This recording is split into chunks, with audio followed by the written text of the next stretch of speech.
네, 시작하겠습니다. 안녕하세요.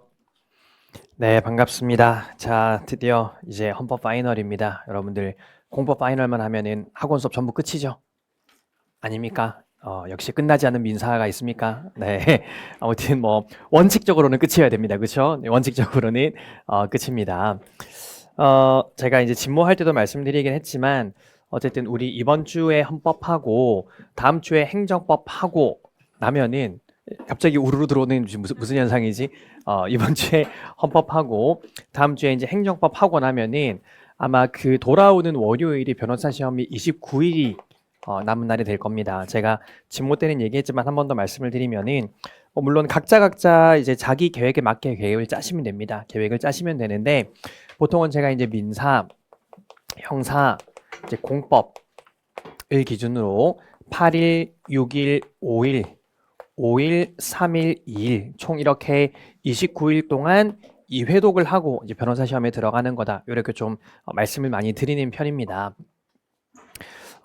그래서 사실 이제 이 29일 동안 여러분들이 민사 8일, 형사 6일, 공법 5일, 민사 5일, 형사 3일, 공법 2일 이렇게 하고 나서 이제 시험장에 들어가면은 이제 최종적으로 이제 시험을 치시게 될 겁니다.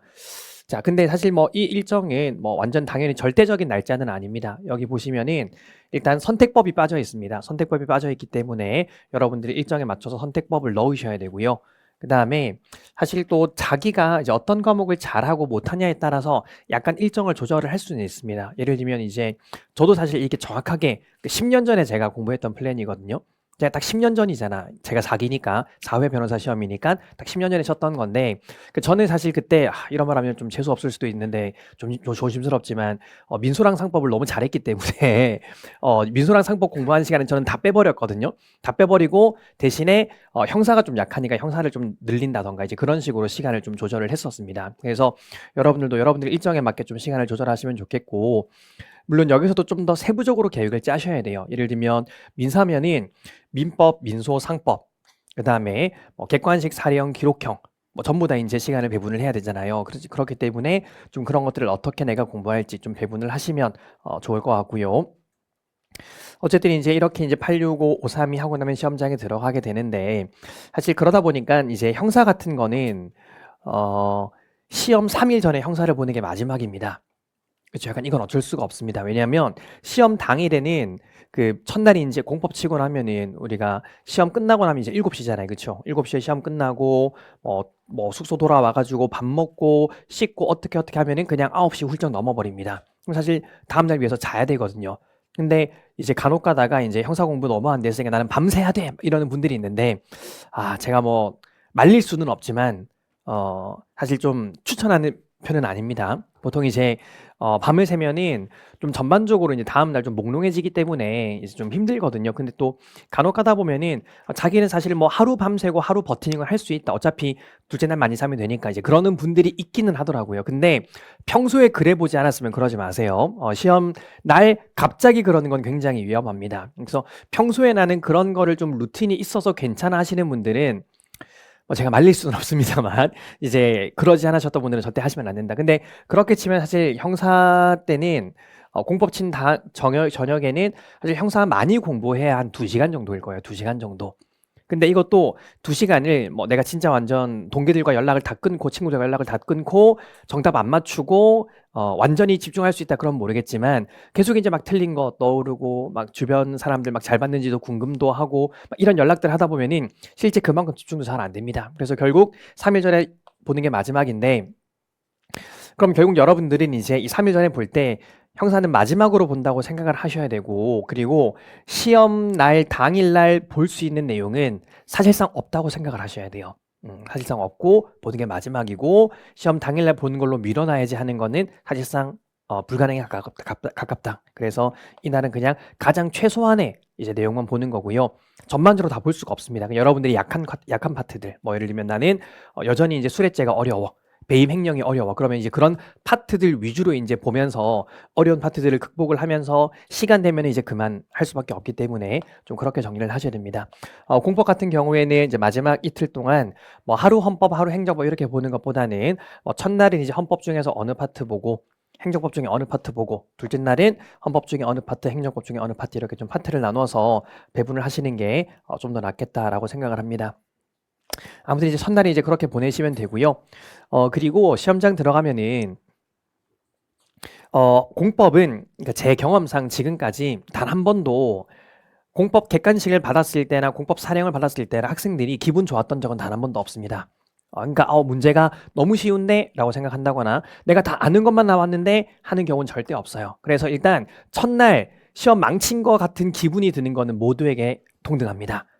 그렇기 때문에 어차피 공법은 뭐 글러 먹었으니까 이제 여러분들한테 불이 타도 나올 거고 아는 문제도 나올 거예요. 그럼 제가 늘 말씀드렸지만은 아는 문제는 일단 까불지 말자.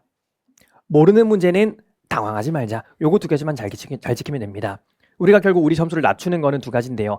아는 문제를 까불다가 쟁점을 빼먹는 거. 분명히 논리적으로 순서대로 차근차근 의 쓰고 조문 쓰고 요건 쓰고 쫙 써야 되는데 뭐 너무 아는 게 나오니까 바로 판례 결론부터 쓰고 싶은 거야. 그럼 더 이상 쓸 수 있는 게 없게 되는 거죠. 두 번째, 모르는 문제 나오는 순간 머리가 새하얘지면서 머릿속에서 이제 온갖 욕들이 떠오르고 나의 지나간 시간이 막 주마등처럼 막 떠오르고 그러다 보니까 이제 머릿속이 이제 막 멍해집니다. 근데 그러면 안 돼요. 여러분들한테 어려운 문제는 남들한테도 어렵기 때문에 일단 모르는 문제 나오면은 당황하지 말고 그냥 일반적인 내용들 다시 이제 조문 찾아가지고 일반적인 흐름들을 잘 써내면은 분명히 합격할 수 있는 점수를 받을 수가 있습니다. 제가 사회 변호사 시험 때 객관식을 쳤는데 객관식에 그 문제가 나왔어요. 그때는 공법을 제대로 가르쳐주는 사람이 없었기 때문에 제가 강의를 안 했으니까 공법 객관식을 쳤는데 노동사건에서 피고는 중앙노동위원회가 된다라는 지문이 있었거든요. 제가 그걸 정답으로 골랐습니다. 틀린 지문, 옳은 지문 고르고 이제 점심 먹으면서 핸드북을 봤거든요. 중노위 위원장이 된다라는 게 눈에 딱 들어오는 거야. 피고 적격행.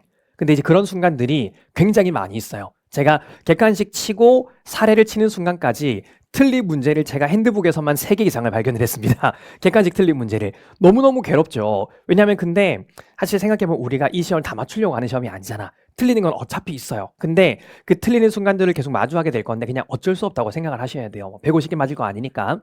그리고 제가 말씀드렸잖아요. 이제 기록형을 쳤습니다. 기록형에서 원고 피고 및 대리인의 주소 연락처는 기재하지 말래. 그럼 원고 쓸 필요 없고 피고 그때는 이제 저희 지금처럼 빈칸 채우기도 아니었거든요. 원고 피고 쓰지 말고 대리인의 주소 연락처는 안 쓰면 되는 거구나. 그럼 대리인 이름만 쓰면 되겠다. 그래서 법무법인 이름만 딱 쓰고 나왔습니다. 근데 그때 이제 쟁점이 변경된 원처분 행정법에서. 그럼 피고를 안 적으면은요. 일단 피고 적격 날라가고 온갖 점수가 다 날라가는 거예요. 그래서